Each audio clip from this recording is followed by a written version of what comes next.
नमस्कार विद्यार्थियों, आपके अपने YouTube चैनल आरपी कटारिया पर एक बार फिर से आपका हार्दिक अभिनंदन और स्वागत। आज इस वीडियो में मैं एक बार फिर से आपके बीच में हाजिर हूँ प्रश्नावली 7.3 के बारे में बात करने के लिए। प्रश्नावली 7.3 में टोटल हम लोगों को 5 क्वेश्चंस दिए गए हैं और वो पाँचों के पाँचों क्वेश्चंस हैं वो मैं आप लोगों को इस वीडियो में हल करके बताने वाला हूँ।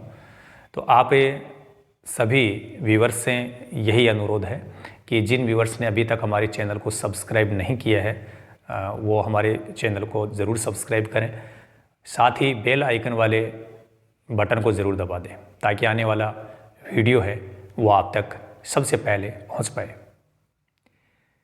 एक बहुत ही महत्वपूर्ण बात यह है कि जिस भी विद्यार्थी ने इस वीडियो को स्टार्ट से लेकर के एंड तक देखेगा उस विद्यार्थी के लिए ये समझ लीजिए 7.3 की प्रश्नावली में कहीं प्रॉब्लम नहीं होगी और एक एक प्रश्न को बहुत ही आराम से और वो ऐसे समझ लीजिए कि बिल्कुल एक्यूरेट तरीके से आराम से हल कर देगा। चलिए बात करते हैं पहले क्वेश्चन के बारे में। उस त्रिभुज का क्षेत्रफल ज्ञात कीजिए जिसके शीर्ष है। पहले प्रश्न में अपने को 2 पॉइंट दिए गए हैं।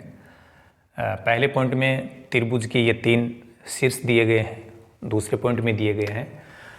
तो यदि हम इनमें से एक पॉइंट समझ लेते हैं तो दूसरा जो पॉइंट है वो ऑटोमेटिक आप हल कर देंगे। तो इसके लिए पहला जो पॉइंट है वो मैं आपको बता रहा हूँ। तो सबसे पहले हम क्या करेंगे, ये जो तीनों बिंदु दिए गए हैं इन तीनों बिंदुओं को आप यहाँ लिखेंगे इस प्रकार से। हम चाहें तो इन तीनों बिंदुओं को नाम दे सकते हैं A, B, C या P, Q, R, जो भी आपको उचित लगे। इसके बाद पहले बिंदु के जो निर्देशांक हैं उनको हम समझ लेंगे कि ये x1, y1 का मान है और दूसरे बिंदु के निर्देशांक है वो x2, y2 के मान होंगे और तीसरे बिंदु के निर्देशांक वो x3, y3 के मान होंगे। ये मैंने इसलिए लिखा है क्योंकि आगे हम जिस फॉर्मूले का प्रयोग करने वाले हैं उस फॉर्मूले के अंदर इन सब की वैल्यू अपने को रखनी होगी। तो वैल्यू रखते समय हम लोगों से मिस्टेक नहीं हो, इसके लिए यहाँ पर आपको मैंने ये एक व्यवस्था बना करके दे दी है कि किसको x1, y1, x2, y2, x3, y3 समझा जाना चाहिए। तो ये बातें यहाँ लिखी हुई है। अब जैसे मान लीजिए त्रिभुज के तीनों शीर्ष बिंदु को आपने ABC नाम दे रखा है, तो त्रिभुज का नाम ABC होगा और उस त्रिभुज का क्षेत्रफल ज्ञात करना है। सूत्र क्या होगा, 1/2 ब्रैकेट के अंदर रहेगा x1 into y2 minus y3 plus x2 into y3 minus y1 plus x3 into y1 minus y2। ये आपका फॉर्मूला है। अब इस फॉर्मूले के अंदर ये जितने भी आपको यहाँ पद दिखाई दे रहे हैं किसका मान कहाँ से देखें वो बात यहाँ हमने समझ ली। तो x1 y1 यहाँ लिखा है तो ये x1 का मान होगा, x1 का मान कितना होगा 2, फिर गुणा y2, यहाँ y2 लिखा हुआ है तो y2 का मान 0, फिर ये माइनस y3 का मान माइनस का 4 है। ये माइनस का होने के कारण इस माइनस को क्या बना देगा प्लस x2 ये लिखा हुआ है तो ये x2 का मान हो जाएगा -1 इंटू y3 का मान ये रहा -4 माइनस y1 यहाँ लिखा हुआ है, इसका मतलब ये y1 है तो y1 का मान 3 प्लस x3 ये लिखा हुआ है तो x3 का मान ये है तो x3 का मान 2 गुणा y1 का मान 3 माइनस y2 का मान यहाँ से देखिए ये y2 लिखा हुआ है तो ये x2 ये y2 का मान कितना हो गया 0। एक बार आप लोगों को मैं फिर से ये जानकारी दे देता हूँ कि यहाँ जब भी वैल्यू रखते हो तो वैल्यू सावधानी से रखनी है और आप चाहें तो वैल्यू रखने के बाद एक बार फिर से चेक कर सकते हो, क्योंकि यहाँ पर ये जो वैल्यू आपने रखी है इनका सही होना ज़रूरी है। एक भी वैल्यू में रखते समय मिस्टेक हुई तो आपका रिजल्ट है वो गलत हो जाएगा, इसलिए सावधानी से काम करें। आगे देखिए 1/2, फिर 2 गुणा, इन दोनों को जोड़ना पड़ेगा तो 0 और 4 4 हो जाएगा, प्लस एक बार इसको -1 को ऐसे ही रहने दो।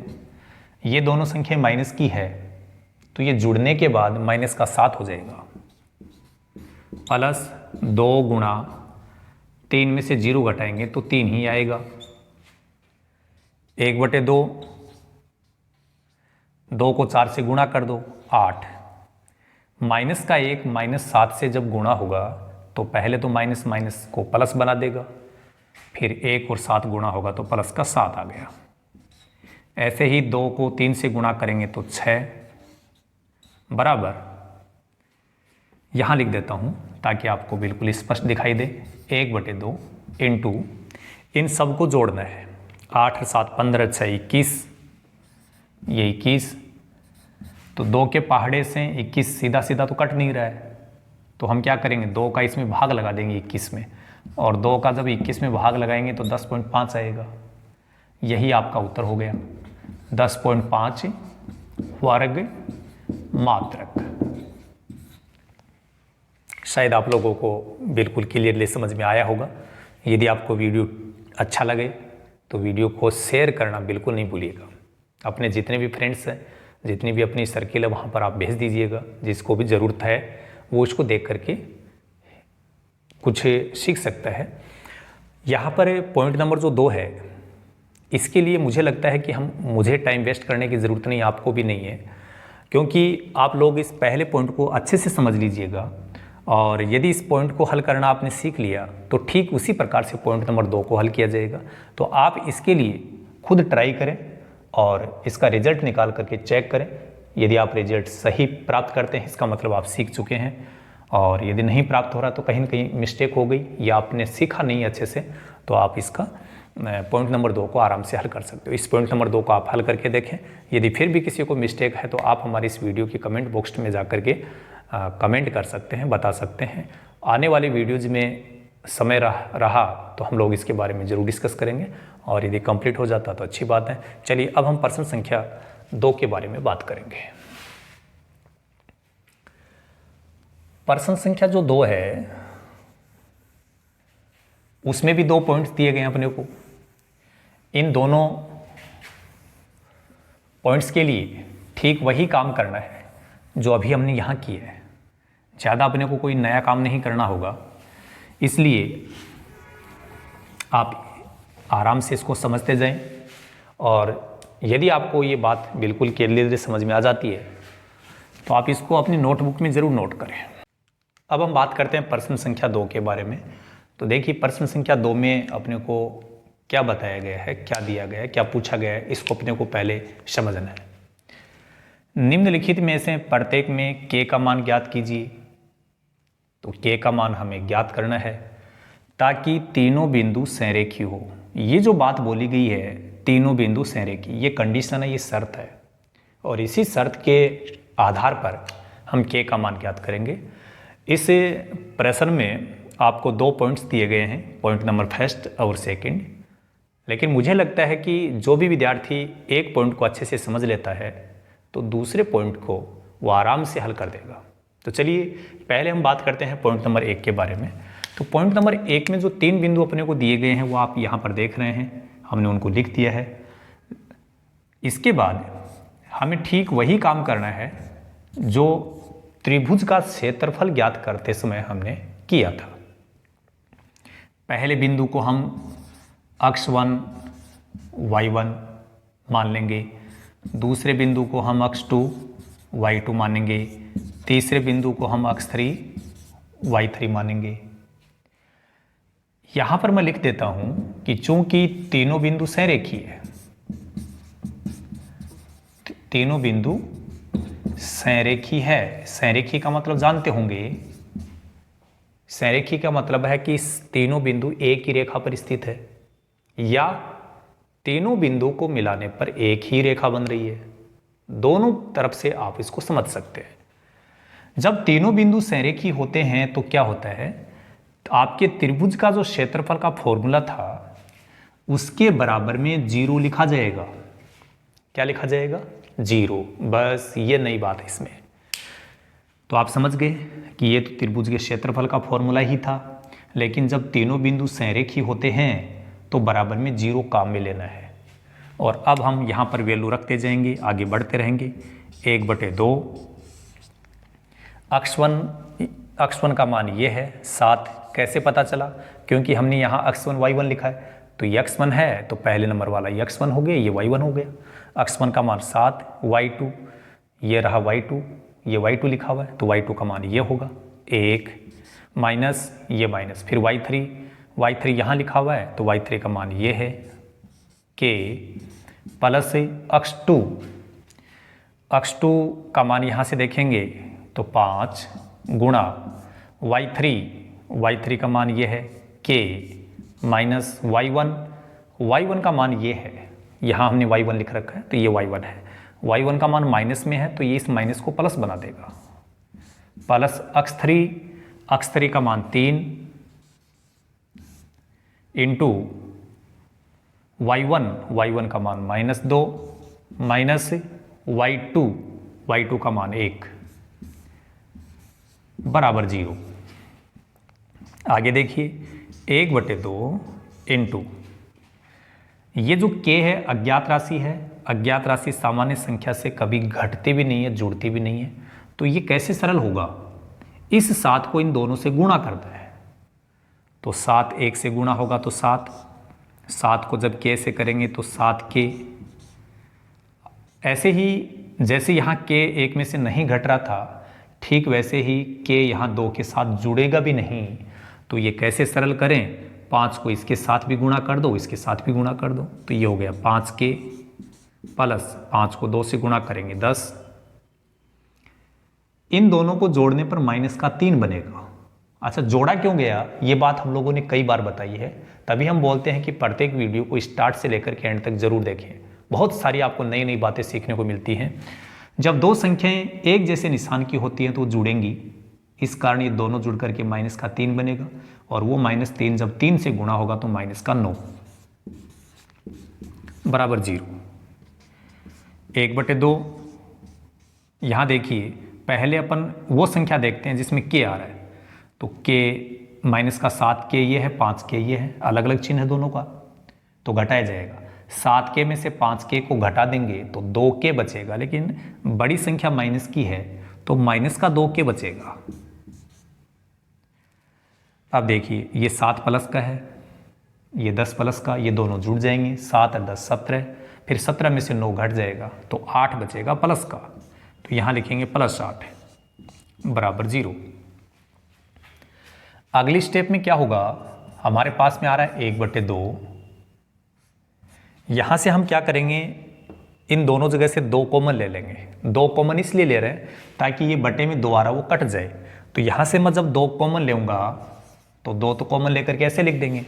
2 कॉमन लेने के बाद यहाँ बच जाएगा -k, और यहाँ 2 का भाग लगने के बाद हो जाएगा 4, तो -k बचेगा क्योंकि हमने 2 कॉमन ले लिया, -k + 4 और इधर बराबर 0।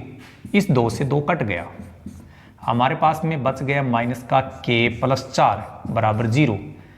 हम मान निकालना चाहते हैं k का, इसलिए -k को ऐसा कैसा लिखो और इस 4 का इधर पक्षांतरण कर दो दाईं तरफ, तो ये 4 इधर प्लस का था, उधर जाने के बाद माइनस हो जाएगा, ये माइनस इस माइनस को प्लस बना देगा, और अब आपका रिजल्ट आ चुका है, k का मान हो गया +4, और यही हमसे पूछा गया था।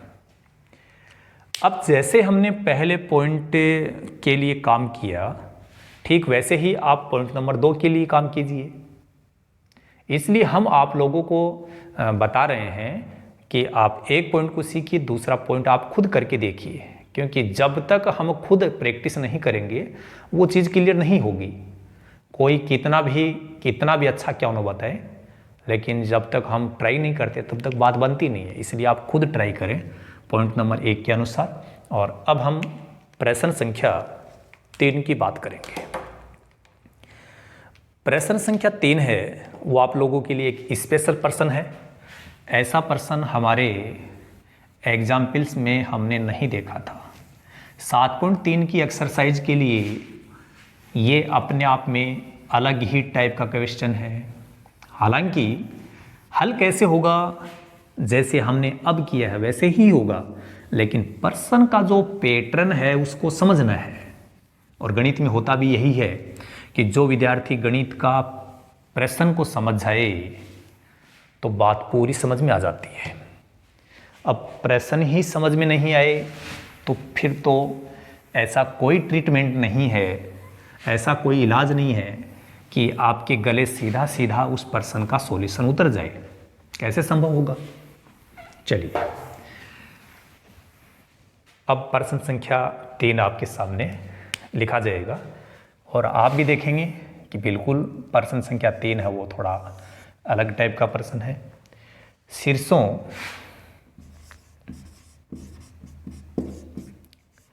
0 - 2, 0 - 1, 2 1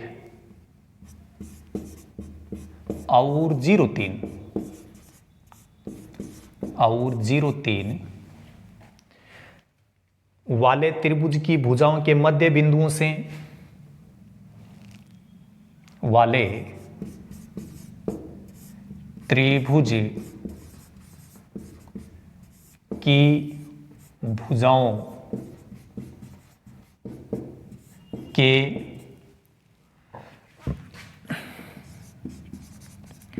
मध्य बिंदु से बनने वाले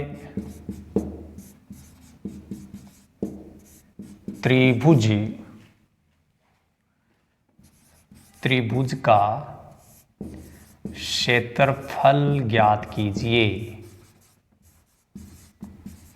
क्षेत्रफल ज्ञात कीजिए। इस क्षेत्रफल का दिए हुए त्रिभुज के क्षेत्रफल के साथ अनुपात ज्ञात कीजिए। इस क्षेत्रफल का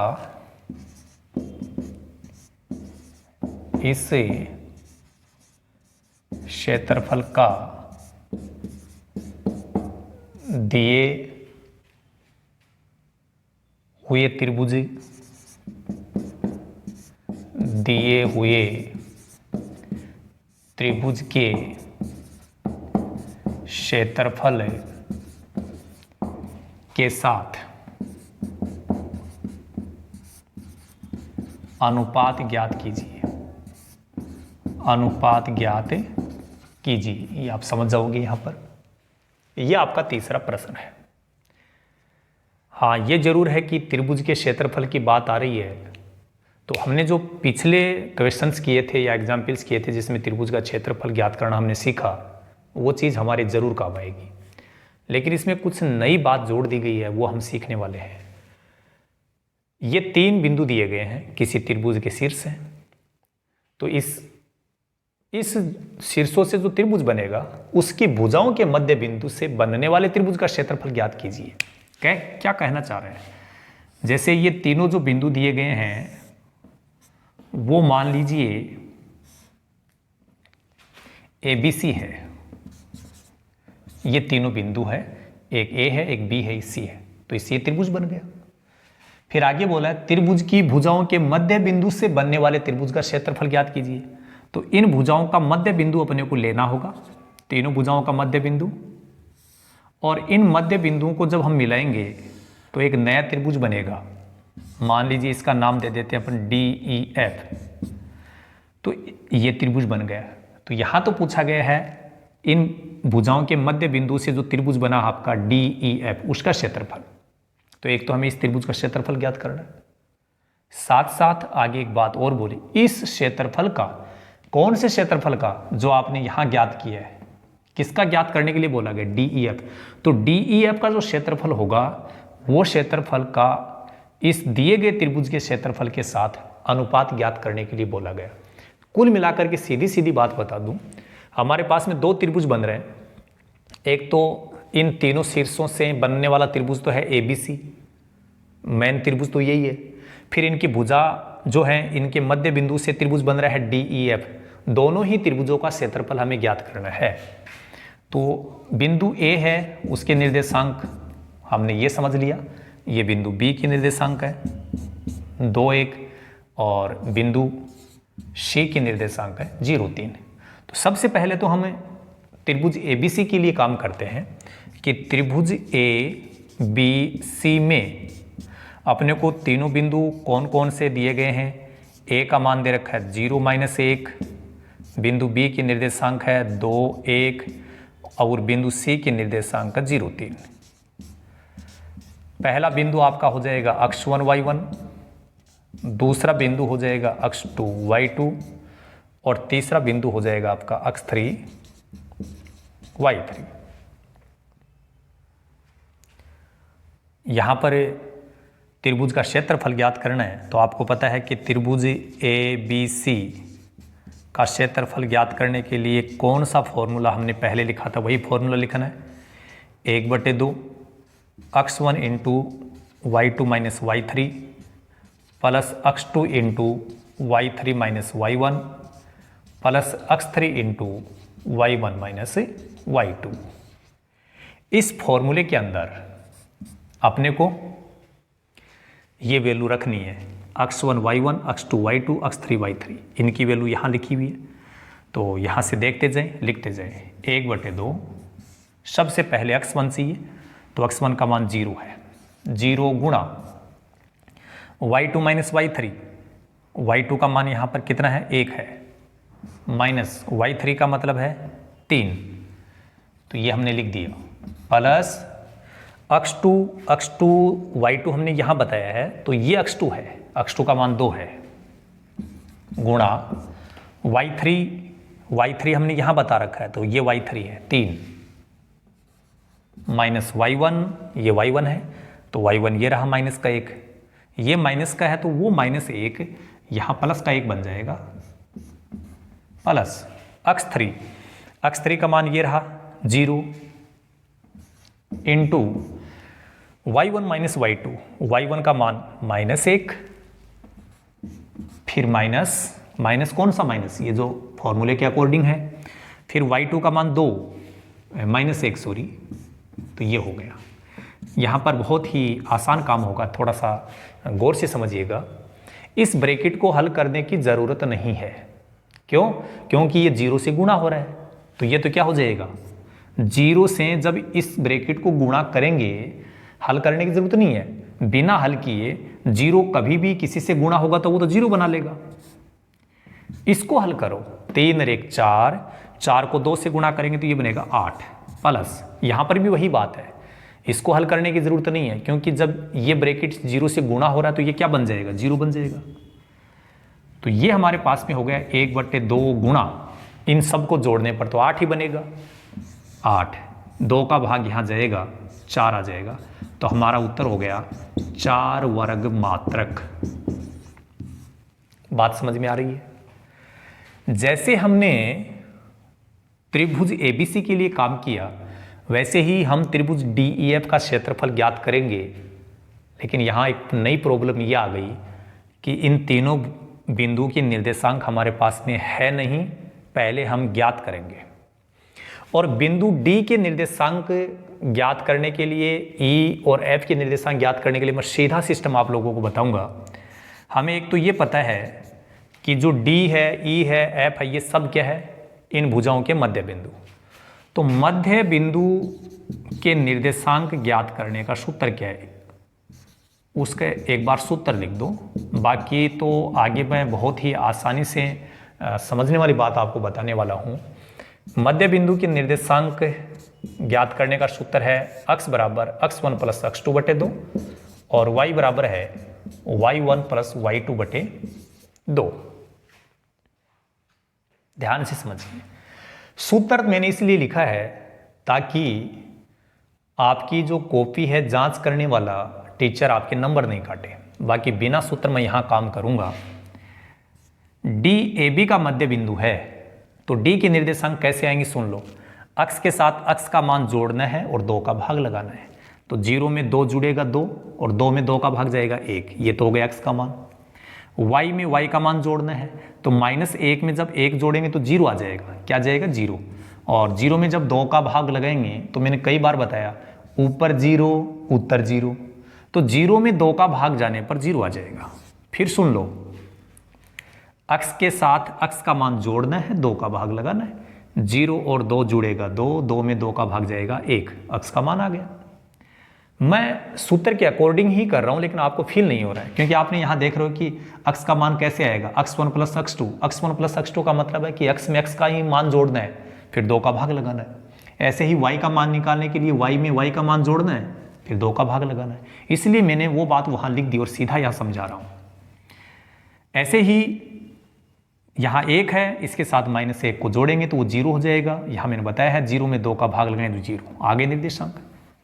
ऐसे ही आप बिंदु E के निर्देशांक ज्ञात कर लो। E किसका मध्य बिंदु है? BC का, तो BC के निर्देशांक काम आएंगे।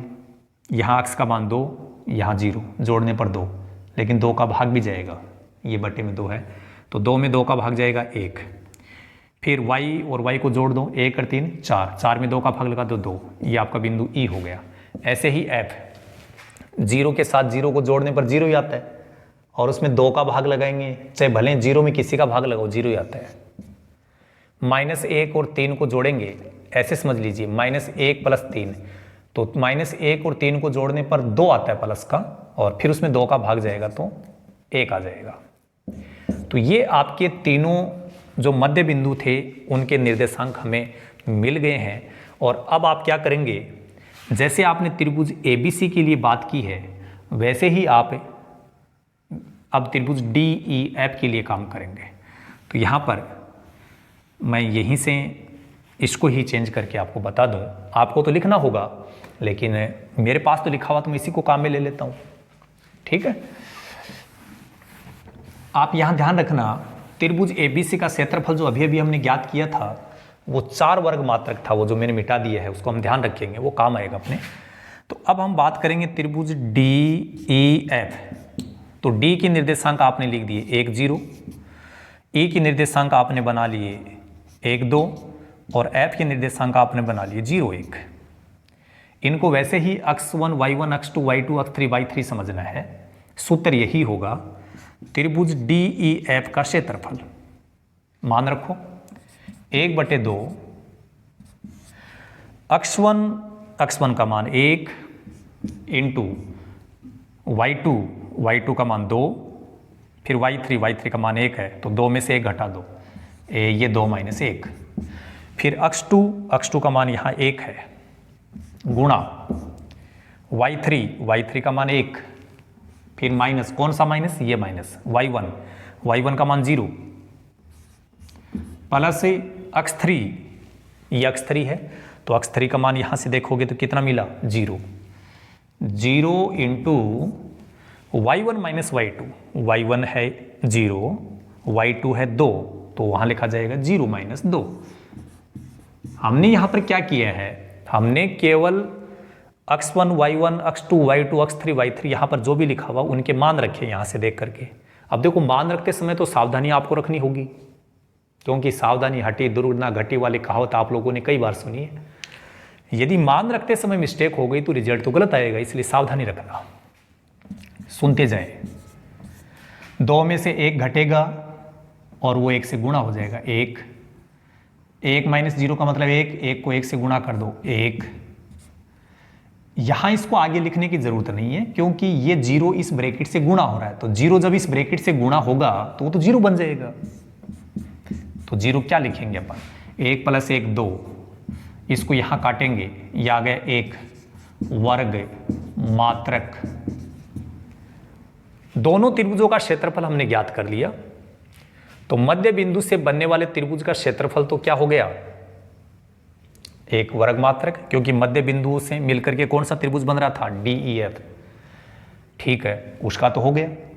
तो पहले आप यहां बता सकते हो मध्य बिंदुओं से बनने वाले त्रिभुज DEF का क्षेत्रफल, बोलो कितना होगा, एक वर्ग मात्रक। तो एक बात तो हमसे ये पूछी गई थी, आप चाहें तो इसको ऐसे बॉक्स में बंद कर सकते हैं ताकि जांच करने वाले के माइंड में सीधा यही आए कि जो हमसे पूछा गया था आपने वो लिख दिया है। अब और क्या बोला गया है, इस क्षेत्रफल का, कौन से क्षेत्रफल का, त्रिभुज DEF के क्षेत्रफल का दिए हुए त्रिभुज के क्षेत्रफल के साथ, देखो पहले नाम आ रहा है इस क्षेत्रफल है, तो पहले आपने किसका क्षेत्रफल ज्ञात करने के लिए बताया, यहां मध्य बिंदु से बनने वाले त्रिभुज का। तो ये DEF के साथ में दिए हुए त्रिभुज, दिया हुआ त्रिभुज कौन सा था, ABC, तो दिया हुआ त्रिभुज था ABC और DEF हमने बनाया था, तो DEF के साथ ABC का क्षेत्रफल का अनुपात बताना है। तो इसको ऐसा लिख दो, त्रिभुज DEF का क्षेत्रफल बटे त्रिभुज ABC का क्षेत्रफल। बटे में क्यों लिखा है, बटे में मैंने इसलिए लिखा क्योंकि बटे में लिखा गया वो भी अनुपात ही होता है। त्रिभुज DEF का क्षेत्रफल एक वर्ग मात्रकार है। अनुपात ज्ञात करते समय कभी पैमाना नहीं लिखा जाता, केवल संख्या लिखी जाती, इसलिए मैंने एक लिख दिया। और ABC का क्षेत्रफल थोड़ी देर पहले जब हमने DEF से पहले ज्ञात किया था तो कितना आया था, 4, 1/4, तो आपका अनुपात हो गया 1:4, यह आपका अनुपात हो गया। दोनों बातें हो गई। अनुपात बताना कठिन नहीं था, मेन बात थी दोनों त्रिभुजों का क्षेत्रफल ज्ञात करना। और वो दोनों त्रिभुजों का क्षेत्रफल ज्ञात करने के कारण ये थोड़ा सा क्वेश्चन थोड़ा लेंथी हो गया है। हालांकि जब आपको समझ में आ गया तो आप कर सकते हो, कोई दिक्कत वाली बात नहीं है। अब हम बात करेंगे प्रश्न संख्या 4 के बारे में। आपका जो प्रश्न संख्या 4 है वो प्रश्न यदि आप करना चाहते हैं, हमारे पास में थोड़ी समय की कमी है। कमी इसलिए बता रहा हूँ क्योंकि एक तो लाइट का इशू बना रहता है, लाइट बार बार जाती रहती है तो वीडियो शूट करने में प्रॉब्लम होती है। नंबर 2, हम क्लास 10th के अलावा क्लास 12th और अन्य कॉम्पिटिटिव एग्ज़ाम के लिए भी प्रयास कर रहे हैं, इसलिए हमारे पास वर्क अधिक है, तो समय की थोड़ी किल्लत है। इस वजह से हम ये चाहेंगे कि यदि आप चतुर्भुज का क्षेत्रफल ज्ञात करना चाहते हैं या यूं कहूं प्रश्न संख्या 4 को हल करना चाहते हैं, तो इसके लिए आप एग्जाम्पल 15 के लिए जो हमने वीडियो बना रखा है उसको ज़रूर देखिएगा।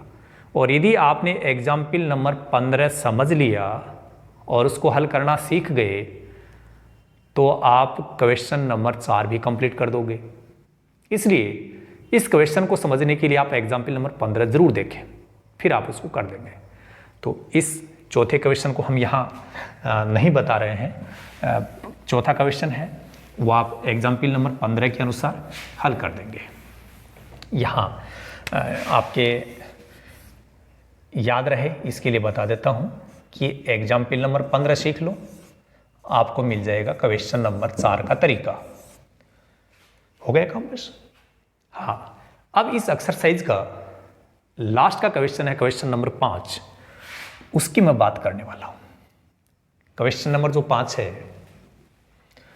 वो अपन यहाँ लिखेंगे, क्या है देखिएगा। क्वेश्चन नंबर 5, कक्षा 9th में आपने पढ़ा है, बड़ी विचित्र बात बोली गई। विचित्र मैं इसलिए बोल रहा हूँ क्योंकि कक्षा 9th में आपने पढ़ा ही नहीं। क्यों नहीं पढ़ा? क्योंकि कोरोना काल में कंटिन्यू क्लासेज नहीं हुई, स्कूलें नहीं लगी, 9th में आप लोगों को प्रमोट कर दिया गया था, इसलिए आप लोगों ने नहीं पढ़ा। तो इस बात को तो छोड़िए, आप आगे प्रश्न में क्या बोल रहे हैं। अध्याय 9 उदाहरण 3 ये कह रहा है कि आपने जो क्लास 9th पढ़ी थी उसमें 9 का जो चैप्टर है उसके एग्जाम्पल नंबर 3 में आपने पढ़ा था। अब हमने पढ़ा चाहे नहीं पढ़ा, चिंता मत करो, मैं आपके सामने हूँ, बिल्कुल आपको इस तरीके से बताऊंगा जैसे आपका पहले से पढ़ा हुआ था। चलिए प्रश्न क्या वो लिख देता हूँ। किसी त्रिभुज की एक माध्यिका उसे किसी त्रिभुज की एक माध्यिका उसे बराबर क्षेत्रफलों वाले दो त्रिभुजों में विभाजित करती है उसे बराबर क्षेत्रफलों वाले त्रिभुजों में वाले दो त्रिभुजों में विभाजित करती है, त्रिभुजों में विभाजित करती है। उस त्रिभुज ABC के लिए इस माध्यिका का सत्यापन कीजिए। उस त्रिभुज ABC के लिए इस परिणाम का सत्यापन कीजिए। इस परिणाम का सत्यापन कीजिए।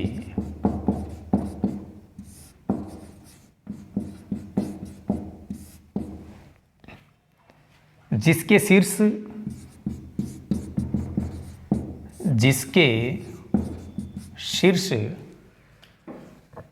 A निर्देशांक है 4-6, B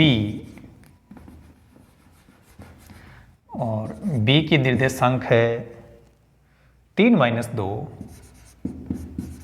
एक बिंदु C बताया गया है जिसके निर्देशांक है 5-2।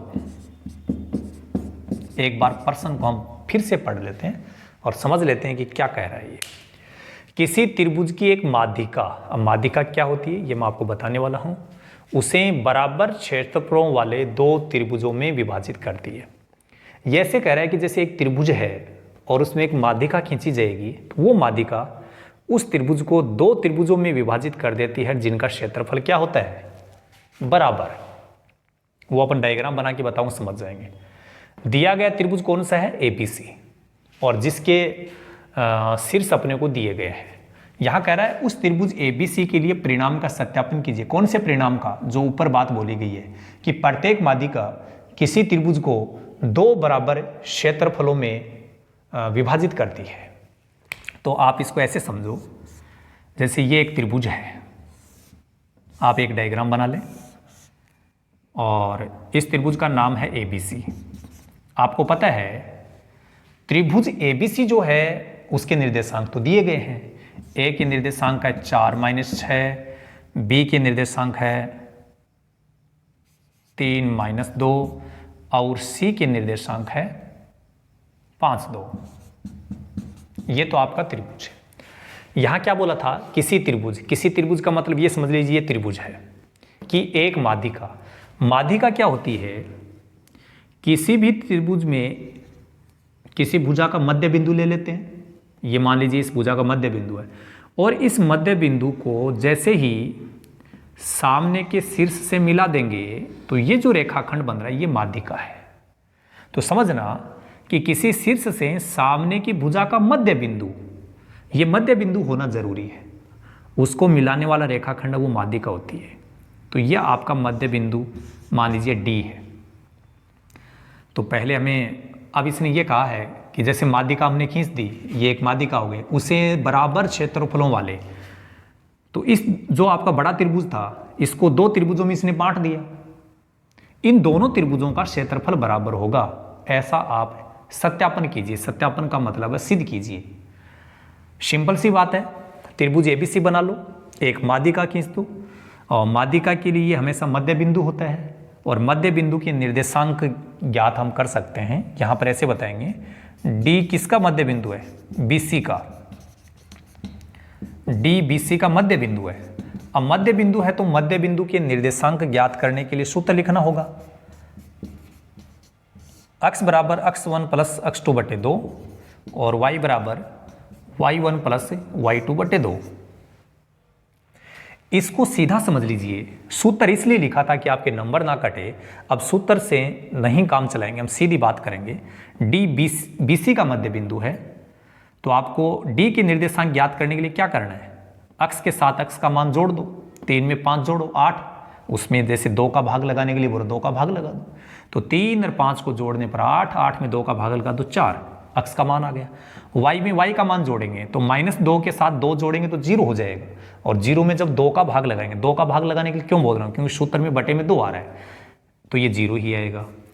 3 और 5 को जोड़ने पर 8, आधा कर दो, -2 और 2 को जोड़ने पर 0, आधा कर दो, आधा का मतलब 2 का भाग है, ये आएगा, बिंदु डी आ गया।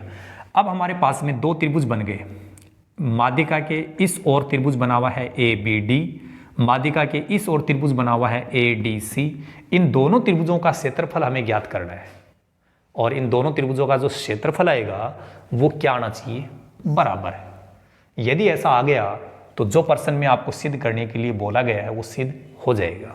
तो देखिए त्रिभुज, पहले मैं ABD की बात करता हूं, ABD, इसमें पहले तीनों बिंदुओं को हम लिखेंगे। A की निर्देशांक यहाँ 4 - 6 बताए गए हैं, B की निर्देशांक है 3 - 2, और D की निर्देशांक अभी अभी हमने ज्ञात किए थे 4 0। इसमें इसको हमें x1 y1 समझना है, ये जो निर्देशांक है ये x2 y2 के मान है, और ये x3 y3 के मान है। त्रिभुज ABD का क्षेत्रफल, सूत्र क्या होगा यहां लिख देता हूं, उधर स्पेस थोड़ा कम है, 1/2 into x1 into y2 - y3 plus से x2 into y3 - y1 plus से x3 इंटू y1 - y2, ये आपका फॉर्मूला है। मान रखो 1/2 इंटू x1, ये है x1 का मान, कैसे पता चला, हमने लिखा नहीं यहाँ पर x1 y1, तो ये x1 ये y1, x1 का मान 4 है, गुणा y2, ये रहा y2 का मान, यहाँ y2 लिखा हुआ है, 2 नंबर पे y2 हो गया, -2 माइनस y3 का मान 0, प्लस x2 का मान 3, गुणा y3 ये है, इसका मतलब y3 का मान 0, माइनस y1 का मान -6 है, वो इसको प्लस बना देगा, प्लस x3 का मान 4, गुणा y1 का मान -6 माइनस y2 का मान -2 है, ये -2 इस माइनस को प्लस बना करके 2 लिखा जाएगा। अब सुनो, 1/2, 0 जब इसमें से घटेगा कोई फर्क नहीं पड़ेगा, -2 ही बचेगा, यहाँ -2 4 से गुणा हो जाएगा तो ये माइनस का 8 बन गया, ये दोनों जुड़ेंगे 6 बनेगा, 6 को 3 से गुणा करने पर 18, -6 प्लस 2 को सरल करेंगे तो घटेगा, ये ज़्यादा है ये कम है, तो 6 में से ये जब 2 घटाने के बाद में -4 बचेगा, -4 को 4 से गुणा करेंगे तो -16 बराबर 1/2 गुणा, यहाँ प्लस की संख्या केवल 18 ही है तो पहले प्लस लिख दो, फिर माइनस, ये दोनों संख्याएं माइनस की है तो ये दोनों संख्याएं जुड़ जाएंगी, 8 और ये 16 कितना हो जाएगा 24, तो माइनस का 24 हो गया। 18 में से 24 घटेगा तो कितना बचेगा -6, और 2 का भाग जब इसमें जाएगा तो -3। अपना उत्तर है माइनस में आ रहा है, लेकिन एग्जाम्पल नंबर जब हमने 12-13 की बात की थी वहां पर बताया था कि क्षेत्रफल कभी ऋणात्मक नहीं होता, क्षेत्रफल कभी ऋणात्मक नहीं हो सकता, ऋणात्मक नहीं होता है या हो सकता, जो भी आप लिखना चाहो। तो आपका जो त्रिभुज ABD था उसका क्षेत्रफल कितना हो जाएगा, -3 ना लिख करके उसको लिखा जाएगा 3 वर्ग मात्रक, हो गया। जैसे आपने इस माध्यिका के इस ओर ABD का क्षेत्रफल निकाला, वैसे ही अब हम इधर ADC इसका क्षेत्रफल निकालेंगे, तो यहाँ लिख देते हैं ADC, और इसी में कुछ चेंज करके मैं आपको बता देता हूँ, क्योंकि काम ऐसे ही होगा। तो अपने को दोबारा नहीं लिखना पड़े, टाइम की मेरी बचत हो जाए, आप सीख जाए, बस यही हमारा टारगेट है। ए डी की निर्देशांक यहाँ से देख लेंगे 4 0, सी की निर्देशांक क्या है 5 2, बाकी सब ऐसे रहेंगे, सूत्र यही रहेगा। अब अपने को ADC का क्षेत्रफल ज्ञात करना है, तो x1 का मान यहाँ 4 है गुणा y2 का मान 0 माइनस y3 का मान 2 है प्लस x2 का मान यहाँ 4 गुणा y3 का मान 2 माइनस y1 का मान -6 है, तो ये -6 इसको प्लस बना देगा। x3 का मान 5 गुणा y1 का मान -6 माइनस y2 का मान 0। 1/2, 0 में से जब 2 घटेगा तो माइनस का 2 बचेगा। छोटी संख्या में से बड़ी संख्या घट रही तो माइनस का बचेगा।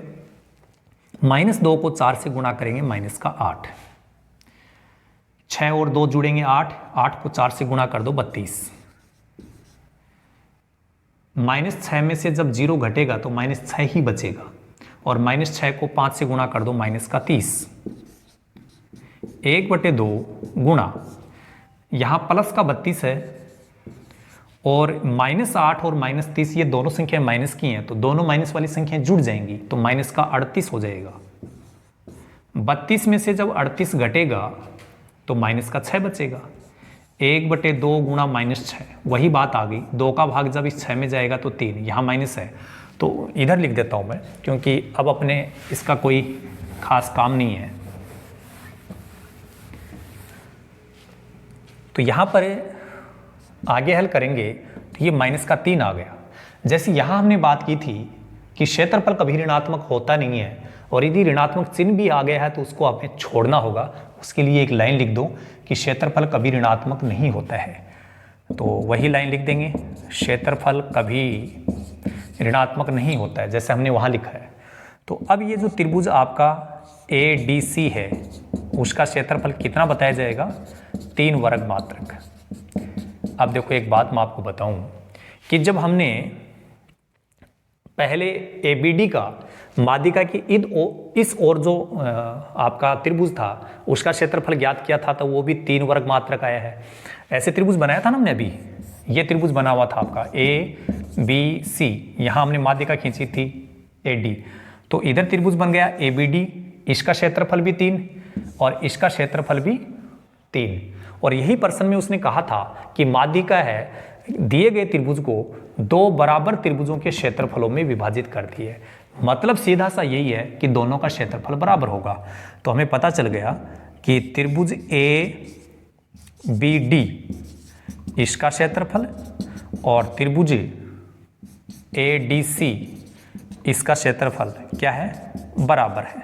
और यदि बराबर हो गया है तो अब आप अंत में ये पूरी की पूरी लाइन लिख सकते हो यहाँ तक कि किसी भी त्रिभुज की एक माध्यिका उसे 2 बराबर क्षेत्रफल वाले त्रिभुजों में विभाजित करती है। और इस क्वेश्चन के साथ आपका ये चैप्टर कंप्लीट होता है। और एक बार अंत में फिर आप लोगों से यही रिक्वेस्ट है कि जिन लोगों ने अभी तक हमारे चैनल को सब्सक्राइब नहीं किया वो सब्सक्राइब कर लें, ताकि आने वाले वीडियोज़ का बेनिफिट आपको मिले। इसके लिए आप बेल आइकन वाला बटन दबाना बिल्कुल नहीं भूलेगा। और इस वीडियो में हम केवल इतना ही डिस्कस करेंगे और नेक्स्ट वीडियो में हम आपके लिए नए चैप्टर को लेकर के आपके बीच में हाजिर होंगे। सो इस वीडियो में केवल इतना ही। So thank you so much, all the best, be positive always.